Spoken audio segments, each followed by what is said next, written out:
There's a vast difference between radiation and chemotherapy. It's kind of like attacking cancer from two totally different angles. First of all, radiation is local. They can't radiate your whole body. So the very high energy rays are directed at the tumor. And because a total dose would kill you, they do spread it out over a long period of time for your safety and to be effective in killing off the cancer cells. So generally speaking, if you're having radiation, be prepared to go 5 days a week over a period of 5 to 6 weeks. Now, these treatments are very short. They last only several minutes, and then you're home. Some people do it after work. I know some women who went to work and then went after work. It can be fit into your schedule, even though it's over a long period of time. A word of caution, there are things you need to know. Radiation can also cause some skin burns. There are salves, ointments, various topical applications that can be used to protect and to treat the skin afterwards. Some of these things are, just can't be prevented.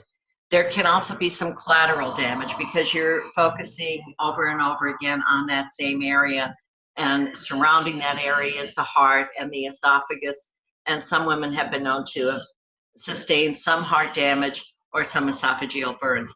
So your physician will follow up with you to determine whether or not that has occurred and to treat that accordingly.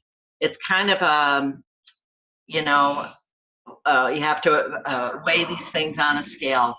Will I, take some of these side effects because it's going to treat my cancer and stop it in its growth? Yeah, I would do that because those side effects can be treated.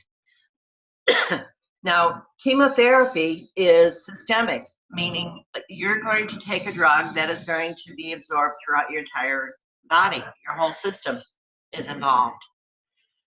So the good part of that is that cancer cells, and there is a microcirculation where very tiny cancer cells that they can't even pick up on a microscope could be floating around in your bloodstream or in your lymph circulation.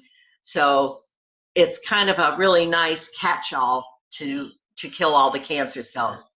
So with chemotherapy, and that could be by intravenous infusion, or even the newer drugs now, they can give orally. So you swallow a pill, you ingest that, and it goes into your system and gets absorbed throughout the body.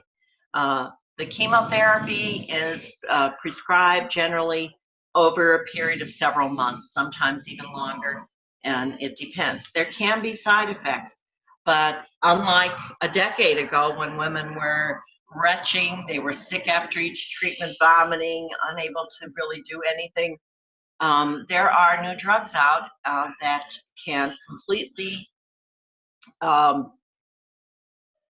sidestep the nausea and vomiting almost 100%. For example, when I started chemotherapy, I was on 2 really strong drugs, adriamycin and Cytoxan, which can make you very, very sick. They're very toxic. Excuse me. So they gave me a drug called Emend. It's very expensive. Thank God my insurance company covered it. I took 1 pill the day before, 1 pill the day of, and 1 pill the day after chemotherapy.